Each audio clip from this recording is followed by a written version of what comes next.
the paper I'm presenting today is about earnings manipulation by zombie firms. I've presented this paper in different places. This is the most recent work that I've done, and it's under review by a good journal at the moment. And as I mentioned, it received a lot of attention because of the topic zombie firms, which is something that you wonder what zombie firms are, because you know about zombies, but how about corporate zombies, zombie firms?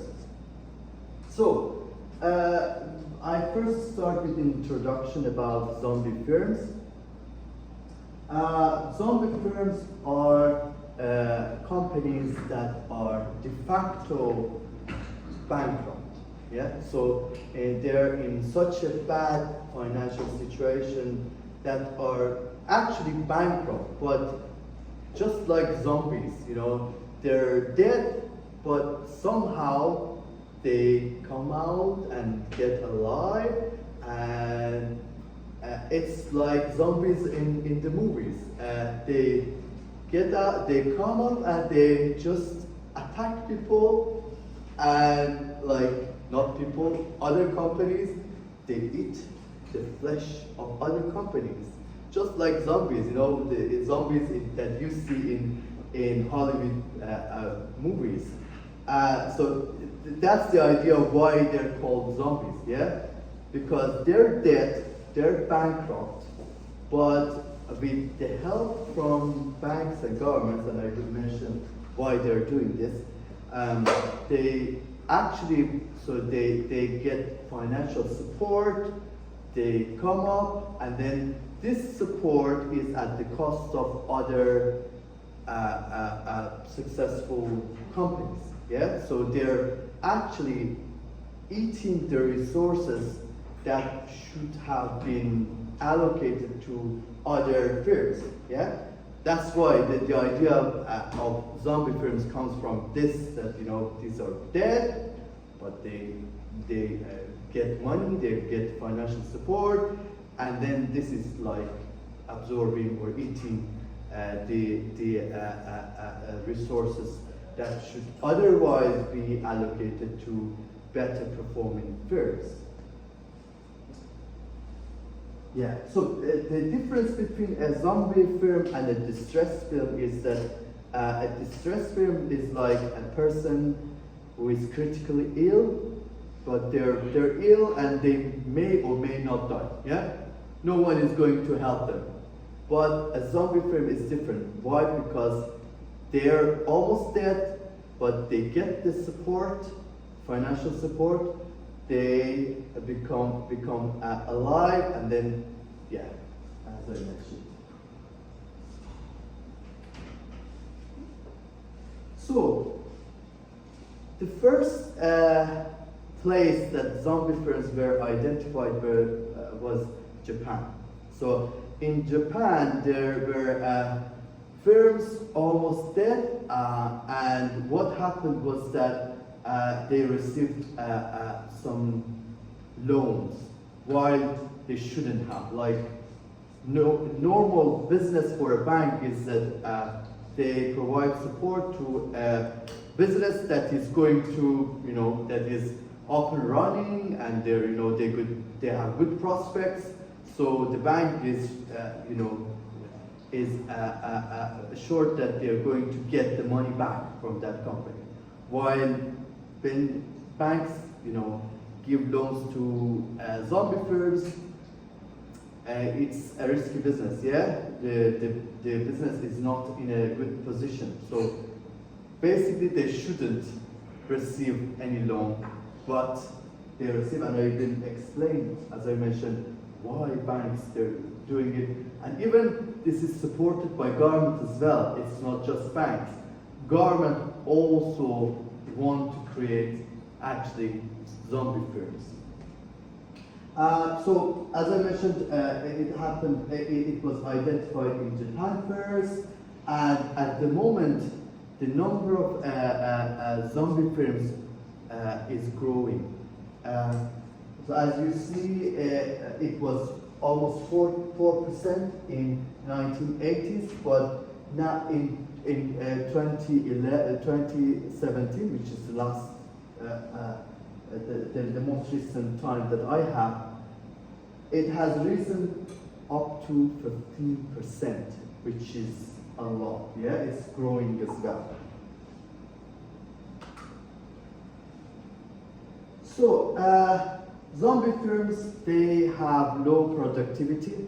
Yeah, as I mentioned, they have poor profitability, and they are not able to actually pay their debt. Yeah? So what happens in the financial crisis of 2008 was that the government started to, so they wanted to help companies, and this help inadvertently actually helped produce more and more zombies. Yeah, because there were lots of firms almost dead, but by the help of government, they were kept alive, and that created more and more zombies. Yeah, as I mentioned, the financial crisis actually created a spike in the number of zombie firms. So I mentioned that zombie firms eat the flesh of other firms because the resources that could be allocated to better performing firms are absorbed by zombie firms. And this is not good for the economy. Why? Because you're not doing the right resource allocation. Yeah? So the financial support that is received by zombies should have been allocated to other firms. So before moving to the hypothesis, I wanted to mention why banks and governments actually inject money into zombie firms. They have their own incentives. Banks, so what happens if a bank, a company goes bankrupt?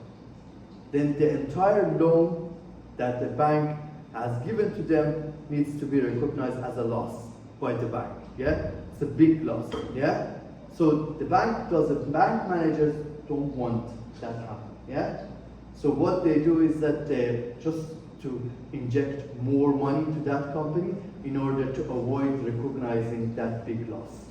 So this is what banks do. Yeah, and they help creating more zombies. Government also help zombies. Why? Because what happens if a company goes bankrupt? All the employees, they will lose their job. So the rate of unemployment will go up.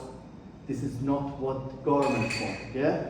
So they also inject money and give subsidies to firms to keep them alive, while in a perfect world they should just go dead. Yeah, because they're not functioning. Yeah. So what this is about the hypothesis that we have here. There is literature that if there is any financial pressure that will affect managers' decisions, and financial decisions is not an exception. So financial decisions of managers are affected by pressure. So we know that zombie firms are under immense pressure. Why? Because with the help that they receive from banks and government, it is expected of them to actually be better, perform better. Yeah? And if they can't, then what happens is that they want to show at least that we are doing better. And that's the idea behind manipulation. So even if they're not doing well, they want to show off that they're doing well. And this is the hypothesis that we have here. So what we have here is that we expect zombie firms to show higher manipulation of earnings. Yeah? Why? Because they are under pressure to show better results. And if it doesn't happen, then they need to do something for it. And what we think is that they will go for manipulation. Any questions so far? Just a curiosity, how is this phenomenon in terms of COVID? Because under COVID they were, I don't know if you have literature, because they are under more pressure, and you have more of money being injected in the economy, even if they are not a zombie firm. So just like financial crisis, so in the UK, I know that I was there, of course, businesses received a lot of financial support during COVID, just like financial crisis. So all kind of these financial problems will create more and more zombies. Why? Because because of the pressure, because of the problem in the economy, some companies normally will die. This is the normal thing. Like when a flood comes, unfortunately, some people will die. So with COVID, also government, the UK government, I'm not too sure about Brazilian government, but they injected a lot of money to businesses. So because they asked businesses to close, because of the COVID, then they couldn't survive. Businesses couldn't survive. So what they did is that every month they were giving money, injecting more and more money. So I think that's actually a good idea to actually see how COVID contributed to creating more zombies. It's actually a good idea actually for further research, because it's not covered by us in this research. And we picked the, I will show, we picked the, I guess here, we picked the timing, just a little bit of COVID time also included in the timing as well. And also, if your data is just from UK, right? No, it's Compustat. It's Compustat, okay. Because maybe there is difference from developed economies for developing economies as well. So just to be clear, Brazilian or other Brazilian companies received some support in COVID, right? In COVID, okay. So it was in the UK as well, and I assume in other parts of the world. So that's actually a good idea for further research, how COVID contributed to a growth in the number of zombie firms. Can do something together, maybe? I have a question. If they are more likely to make the earnings look better than they are, how do I identify who are the zombie and who actually has just low earnings? So you mean how do we differentiate between zombies and non-zombies? Yeah, because do you have the companies that have actually low profitability? They're not making the results low. So you're talking about distressed firms and zombie firms, Yeah. Companies in real financial problem and zombie firms. So the way to identify zombies is that we look at the loans and the interest rate that they get. So zombie firms, so I will mention it in the next slide, the way that we identify zombie firms. Zombie firms normally get lower interest rates. So they get support from banks in the form of lower than normal interest rates. And that's actually how we identify zombie firms in our study as well. So distressed firms, they don't get that kind of favor from government, from banks. So Shall I just explain data? Yeah.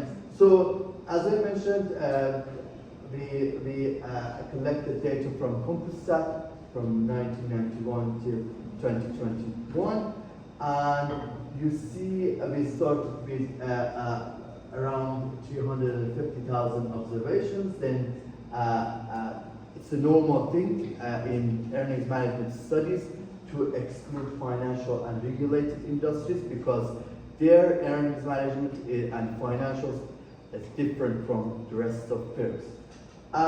We also had some missing data, so we ended up with a final sample of around 50,000 observations. Also, we removed companies, groups of companies with lower than 20 observations because when you calculate earnings management, you need to group firms into firm years, and then you may end up with very small groups. So it doesn't make sense to calculate earnings management for like a small group of 2, 3, 4. So we need to get rid of those groups. So we lost around 6,000 observations because of that. And then you see a breakdown of zombies and non-zombies based on the industries as you can see. So zombies, out of around 50,000 observations, we got 1,600 zombies and the rest are non-zombies. So this is the model that we're using. Very simple idea, normal, classic accounting, research with the regression. So we've got earnings management, which is the dependent variable. We've got zombie firms, which is the independent variable, and some control variables. So for earnings management, to measure earnings management, we use both actuals earnings management and real earnings management. Yeah, actuals earnings management is based on accounts of manipulation of earnings using accounting methods. And real earnings management is manipulation of underlying transactions instead of the accounting method. Yeah. So we use the modified Jones model for accrual-based earnings management, and Roy-Chaudhary 2006, which is the seminal paper to measure real activities manipulation. We also have an aggregate or combined measure of earnings, real activities manipulation, which was introduced by Zine 2012. Nasa, do you, I don't know, in contract, can you tell the loans they get from which banks they come?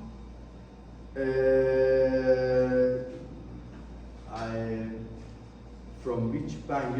You mean identify Like which amount comes from which bank? Not too sure. No, I don't think you get that.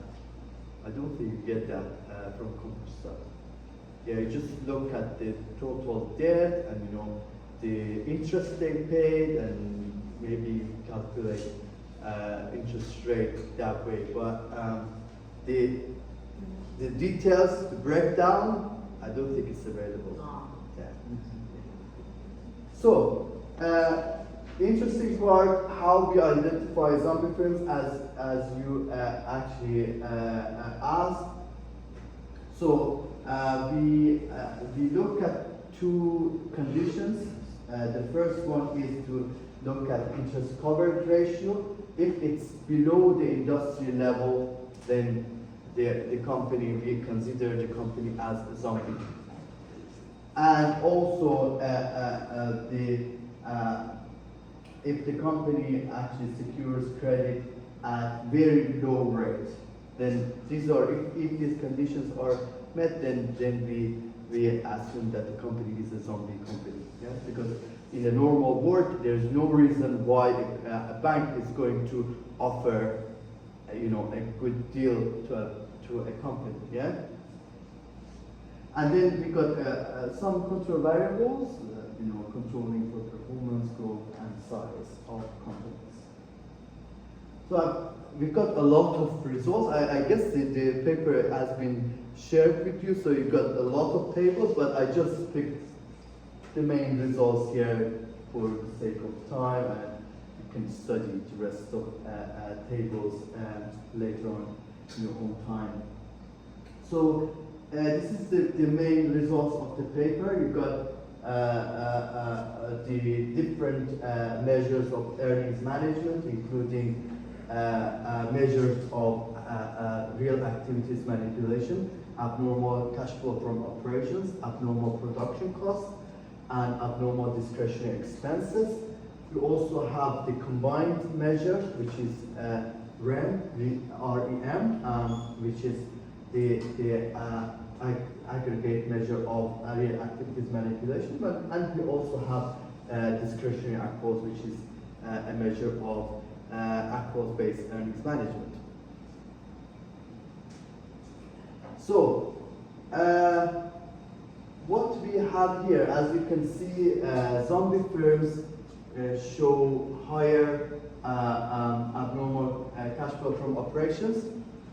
They show higher abnormal production costs and lower discretionary expenses compared to other firms, and on aggregate higher real activities manipulation, which is in line with our hypothesis that zombie firms manipulate their earnings. Yeah, they manipulate earnings upward. Yeah, this one is negative, but this is discretionary accrual. So if you've got higher expenses, discretionary expenses. So if you've got higher expenses, then you're actually lower expenses. You're pushing your earnings up. Yeah, and also the same is the case with discretionary accruals, accruals-based earnings management, which shows upward earnings management. So all very significant as well. So we've done some robustness checks as well, like using alternative measures of earnings management. It doesn't change our main results. We also use PSM, propensity score matching, and we got consistent results. And we also use the alternative definitions of zombie firms, and the results don't change. They stay consistent. You can study these robustness checks in the paper. So, what we've done in this paper was that we actually looked at zombie firms who received financial support to survive, and we hypothesized that actually these firms, because of the financial pressure that they're under, have incentives to actually to manipulate their earnings. Yeah, and our results also show, they actually provide evidence that this is the case, and zombie firms show higher both accruals-based earnings management and real activities manipulation. Our results are consistent with prior studies that show that actually distressed firms, zombie firms are different, but they could be considered as a specific type of distressed firms. Yeah, our results are consistent with prior studies that show distressed firms actually manipulate their earnings. So, what is the implication of our study? So we showed this, that zombie firms manipulate their earnings. So that means that there is need for more supervision, maybe more regulation, to make sure that zombie firms who receive this money from bank and government and help from government, they don't manipulate their accounts. Yeah. So maybe auditors or board of directors or whoever other stakeholders, they need to have a closer eye on zombie firms because they are more prone to actually manipulate their earnings based on our findings. We also got some ideas for future research. For example, what we've done was to look at just public firms. It's a good idea to look at private firms to see if they do the same thing or not, and also to look at longer term economic implications of zombie firms to see how they affect maybe general economy. And this is the end of my presentation. Thank you.